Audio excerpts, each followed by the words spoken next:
Hello students, welcome to comfort study. কেমন আছো তোমরা সকলে? আশা করছি তোমরা সকলেই ভালো আছো। এই ভিডিওটা তোমাদের অনেক দিন পরে আসছে। Happy new year. তো অনেক দিন পরে ভিডিও আসলেও এখন থেকে আমি চেষ্টা করব রেগুলার ভিডিও দেওয়ার। তার জন্য তোমাদের সাপোর্টের খুব দরকার।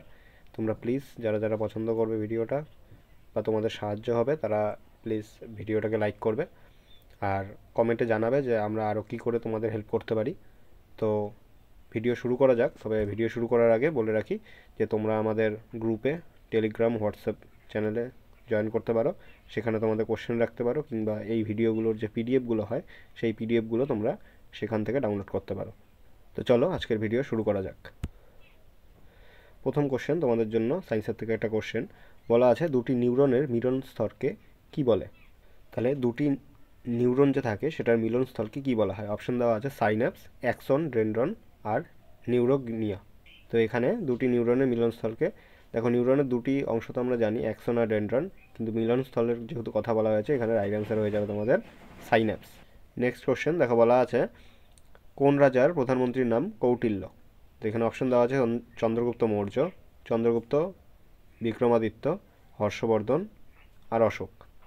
তো তোমাদের রাইট অ্যান্সার এখানে হয়ে যাবে চন্দ্রগুপ্ত মৌর্য। ঠিক আছে, 1 নম্বর তোমাদের রাইট অ্যান্সার ক।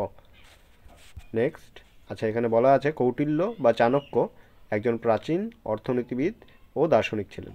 আচ্ছা, কৌটিল্য বা চাণক্য যিনি ছিলেন একজন প্রাচীন অর্থনীতিবিদ ও দার্শনিক তিনি ছিলেন। তারই লেখা কিন্তু অর্থশাস্ত্র। ঠিক আছে, তো কৌটিল্য বা চাণক্যের লেখা ছিল অর্থশাস্ত্র। আর রাষ্ট্রবিজ্ঞানে পাণ্ডিত্যের জন্য চাণক্যকে ভারতের মেকিয়াভেলি বলা হয়। ঠিক আছে, নেক্সট চলে যাই।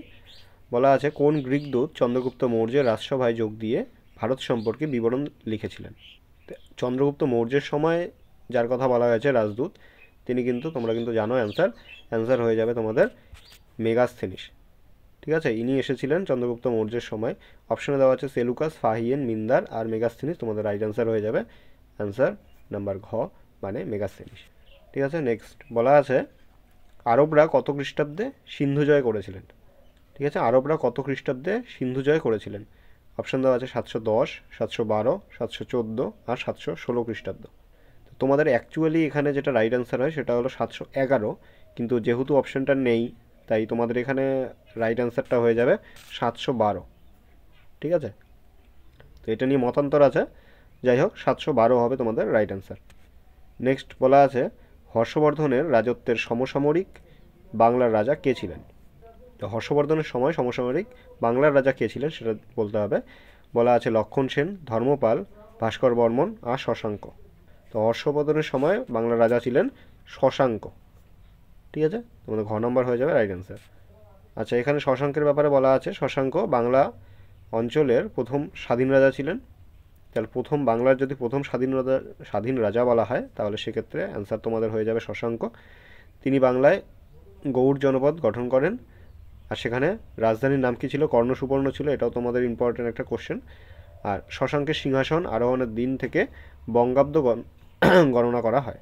ঠিক আছে, যেমন যেমন শকাব্দ হয়, ঠিক আছে, সেরকমই বঙ্গাব্দ শুরু করা হয় কার? এই যে শশাঙ্কের সিংহাসন আরোহণের সময় থেকে। নেক্সট, আচ্ছা দেখো বলা আছে শকাব্দের প্রবর্তক কে? তো এখানে শকাব্দের প্রবর্তক কে? অপশন দেওয়া আছে কনিষ্ক, বিক্রমাদিত্য, রুদ্রমন আর অশোক।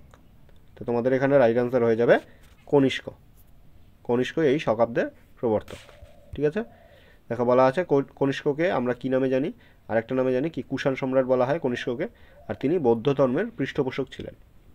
হলো, নেক্সট চলে যাই। বলেছে ভারতের দুটি পশ্চিম বাহিনী নদীর নাম। এই টাইপের কোশ্চেন কিন্তু খুব ইম্পর্টেন্ট।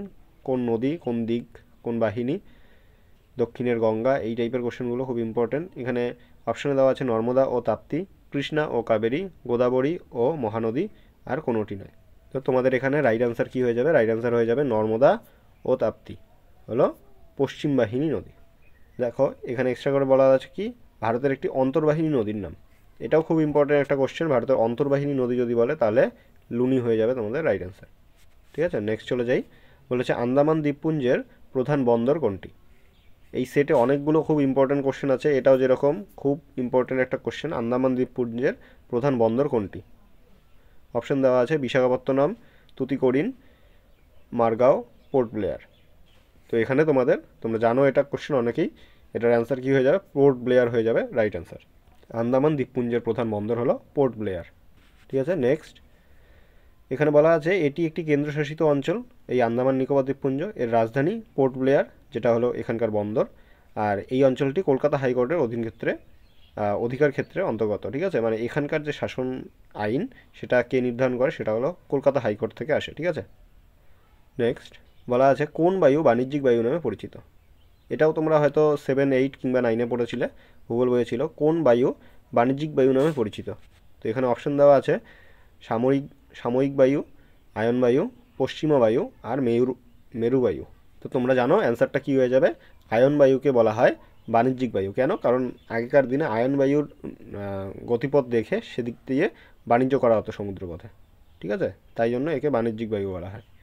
নেক্সট এখানে বলা আছে তামাক উৎপাদনে পৃথিবীতে প্রথম স্থান কে অধিকার করেন। তামাক উৎপাদনে পৃথিবীতে প্রথম স্থান অধিকার করেন কে? অপশন দেওয়া আছে চীন, আমেরিকা, ভারত আর ফ্রান্স। তামাক উৎপাদনে পৃথিবীতে প্রথম স্থান অধিকার করে চীন। ঠিক আছে, ক নাম্বার হয়ে যাবে তোমাদের রাইট অ্যান্সার হবে চীন। আচ্ছা, এখানে বলা আছে ভারত বিশ্বের বৃহত্তম দুগ্ধ উৎপাদনকারী দেশ। তাহলে বিশ্বের মধ্যে যদি দুধের উৎপাদনের দিক দিয়ে বলা হয় তাহলে অ্যান্সার হয়ে যাবে ভারত। এই নিয়ে আরও একটা কোশ্চেন পেছনে আছে। আচ্ছা, এখানে দেখো মার্কিন যুক্তরাষ্ট্র বিশ্বের অ্যালুমিনিয়ামজাত পদার্থের উৎপাদনে প্রথম স্থান অধিকার করেছে। ঠিক আছে, অ্যালুমিনিয়ামজাত যদি কোনো পদার্থ হয় তাহলে সেক্ষেত্রে প্রথম স্থান অধিকার করেছে মার্কিন যুক্তরাষ্ট্র। নেক্সট বলা আছে চেমানচেরি কুনহিরামন নাইয়ার কোন নৃত্যের সাথে যুক্ত ছিলেন। চেমানচেরি কুনহিরামন নাইয়ার কোন নৃত্যের সাথে যুক্ত ছিলেন? অপশন দেওয়া আছে কথাকলি, কথক, ভারতনাট্যম আর মণিপুর বা মণিপুরি আর কি। তো এখানে তোমাদের রাইট অ্যান্সার হয়ে যাবে কথাকলি। ঠিক আছে, ক নাম্বার হয়ে যাবে তোমাদের রাইট অ্যান্সার। কথাকলির সাথে তিনি যুক্ত ছিলেন, চেমানচেরি কুনহিরামন নাইয়ার। নেক্সট আচ্ছা, এখানে বলা আছে কথাকলি কোনটা কোথাকার রাজ্য। দেখো বলা আছে কথাকলি বা মোহিনীনাট্যম এই দুটো নাট্য হলো গিয়ে কেরালার। ঠিক আছে, নৃত্য। আর কুচিপুড়ি যদি বলি তাহলে অন্ধ্রপ্রদেশ হয়ে যাবে। ভারতনাট্যম একই রকমভাবে কর্ণাটক। ছৌ নাচ যেটা আছে সেটা পশ্চিমবঙ্গ, তোমরা জানো। আর ডান্ডিয়া হলো গুজরাট, আর বিহু হয়ে যাবে আসাম। এই কোশ্চেনটাও কিন্তু অনেক জায়গায় আসে, বিহু কোথাকার নৃত্য। ঠিক আছে, নেক্সট বলেছে কোন রাজ্যে কালা নামক রাইস ফেস্টিভ্যালের উদ্বোধন করা হয়েছে। কালা নামক রাইস ফেস্টিভ্যাল যেটা হয়েছিল সেটা কোথায় উদ্বোধন করা হয়েছিল? অপশন দেওয়া আছে গুজরাট, উত্তরপ্রদেশ, পাঞ্জাব, হরিয়ানা। তো এখানে তোমাদের রাইট অ্যান্সার হয়ে যাবে উত্তরপ্রদেশে এটা উদ্বোধন করা হয়েছিল, এই কালা নামক রাইস ফেস্টিভ্যাল। ঠিক আছে, নেক্সট প্রথমবার জেনোম ম্যাপিং প্রজেক্ট লঞ্চ করা হয়েছে কোন মহাসাগরে?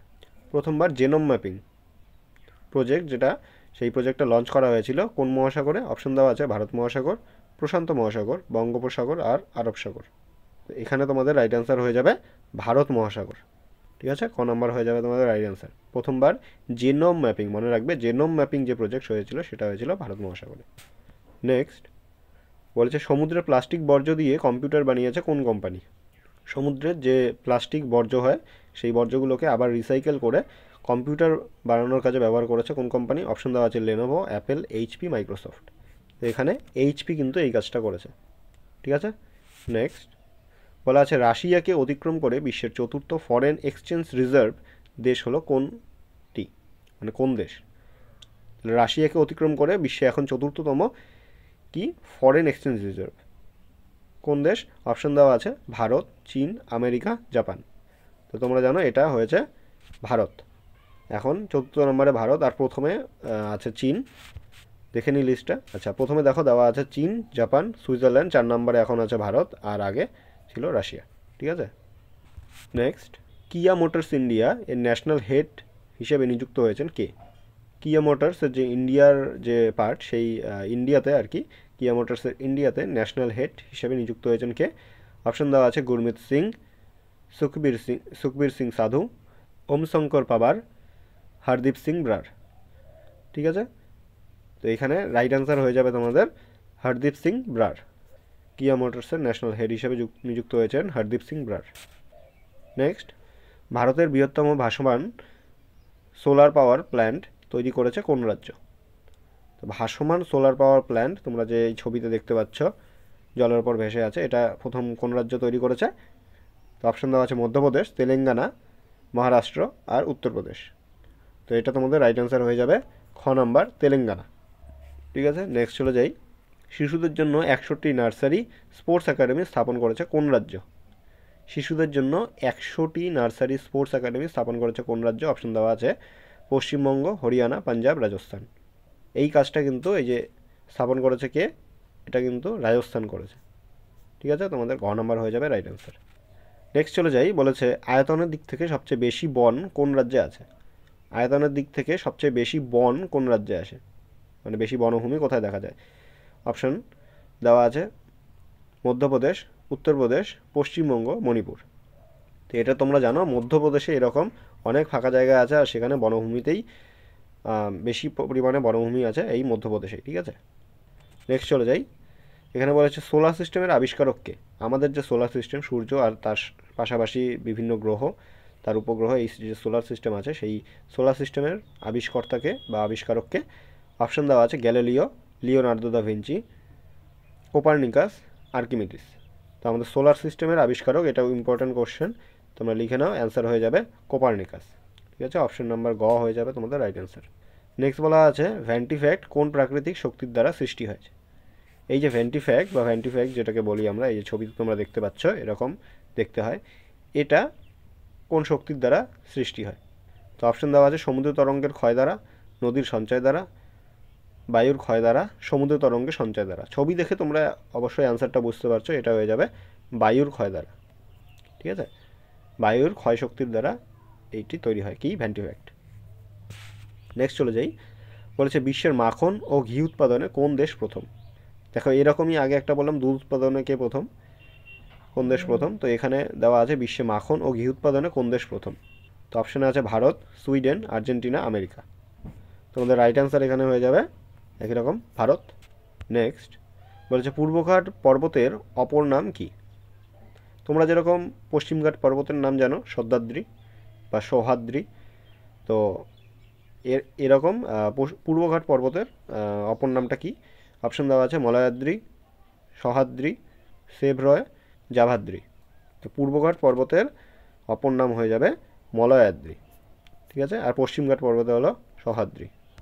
দেখো অপশনে দেওয়া আছে পশ্চিমঘাট পর্বতে সহ্যাদ্রি। ঠিক আছে, নেক্সট সান্দাকফু কোন পর্বত শ্রেণীর সর্বোচ্চ শৃঙ্গ? খুব ইম্পর্টেন্ট আর সহজ একটা কোশ্চেন। সান্দাকফু কোন পর্বত শ্রেণীর সর্বোচ্চ শৃঙ্গ? অপশন দেওয়া আছে Singalila, Phalut, Shivalik hill, Tiger Hill. দেখো এগুলো কিন্তু কোনো পর্বত শ্রেণী নয়, শিবালিক হিল, টাইগার হিল এগুলো কিন্তু কোনো পর্বত শ্রেণী নয়, এগুলো একটা হিল। ঠিক আছে, তো এখানে একটাই পর্বত শ্রেণী দেওয়া আছে, সেটা হলো সিঙ্গালীলা পর্বত শ্রেণী।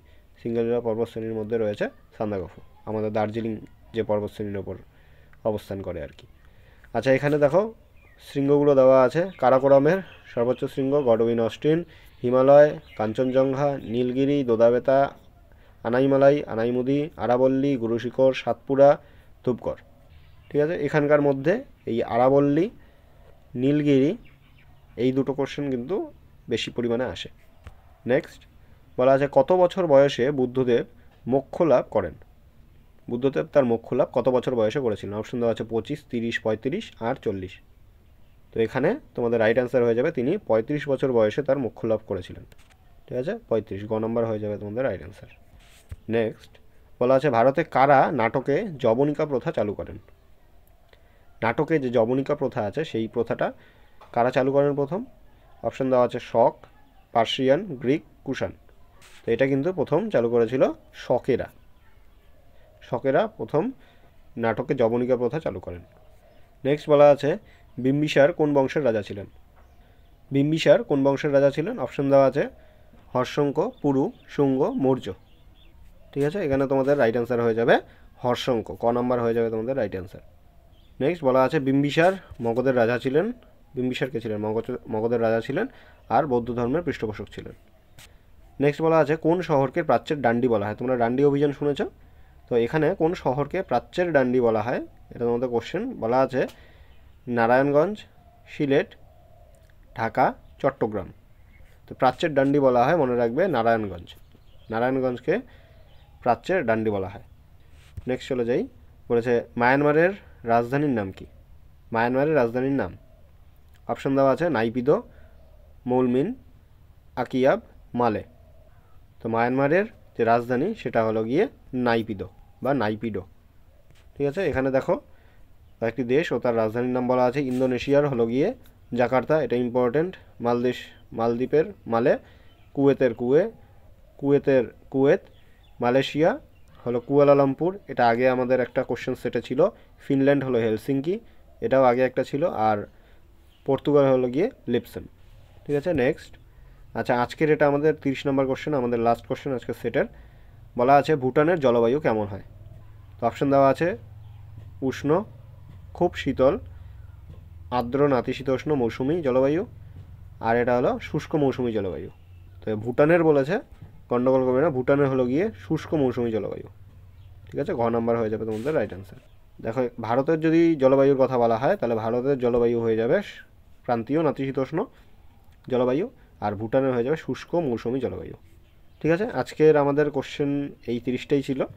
তোমরা কীরকমভাবে তোমাদের কোশ্চেন চাও, কীভাবে তোমাদের সেট চাও, আর তোমরা মনে করো যে তোমাদের যেভাবে সুবিধা হবে তোমরা সেভাবে আমাদের বলতে পারো, কমেন্টে জানাতে পারো, কিংবা হোয়াটসঅ্যাপ গ্রুপে আমাদের বলতে পারো, আমরা সেভাবে তোমাদের ক্লাস নেওয়ার চেষ্টা করব। তো আজকের জন্য ভিডিও এতটুকুই। পুরো ভিডিওটা তোমরা দেখেছো, তার জন্য তোমাদের জানাই থ্যাংক ইউ। দেখা হচ্ছে তোমাদের সাথে আবারও একটা ভিডিওতে। এভাবেই পড়াশোনা করতে থাকো আর আমাদের সাপোর্ট করতে থাকো, আমরা চেষ্টা করব তোমাদের পড়াশোনা আরও ভালো করার। দেখা হচ্ছে পরের ভিডিওতে। বাই।